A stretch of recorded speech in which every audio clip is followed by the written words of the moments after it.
So con muchísimo gusto, I wish to invite you to the stage here, Don Luis Valdez.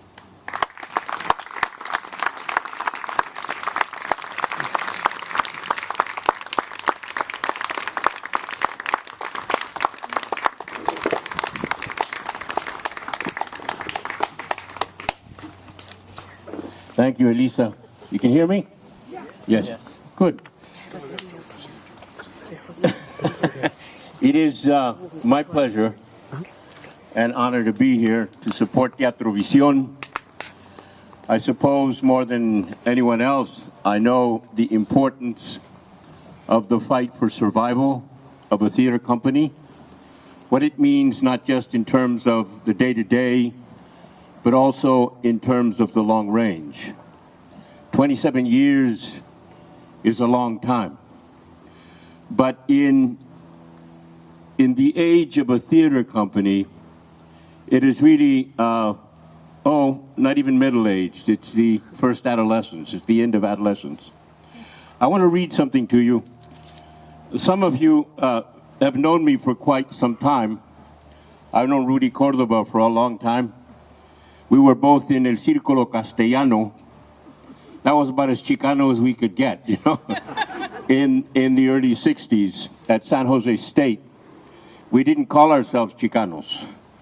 So we had a Spanish club, El Círculo Castellano, and that was our gathering. And that was as close as Chicano consciousness came in the mid-60s, early 60s rather, at San Jose State.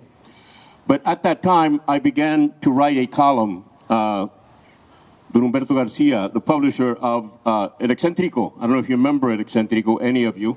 El Excentrico, yes? It was a little community newspaper. Sometimes in red, sometimes in blue, sometimes in green. You know, it was a few pages. We had columns, mostly social gossip. But the publisher, Don Humberto, allowed me to write a column. I was in my last year at San Jose State. And a column I called El Machete.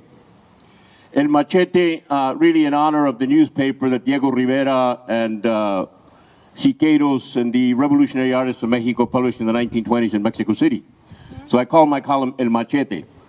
And in 1963-64, I laid down some principles, some editorial principles of my column. And I want to read you something that I wrote that was published on February 5th, 1964.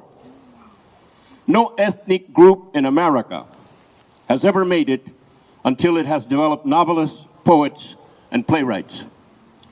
And no wonder, they are the ones who fully understand, who fully express, but most of us cannot distill into words. American democracy was not created, nor is it sustained by the voiceless. We shall never have a representative who looks and thinks more like a Mexican than a gringo until we have writers who are not afraid to tell what it means to be Mexican-American. If I wrote that today, I'd probably just substitute the word Anglo for gringo, you know? But at 23 years old, I was full of a lot more piss and vinegar than I am today. As Elisa mentioned, you learn things with age, you learn diplomacy, you learn protocol, you learn respect. And you learn that the world is composed of everybody. And everybody has something to contribute. And that really our purpose here is to create more human understanding, you know, with a sense of humor.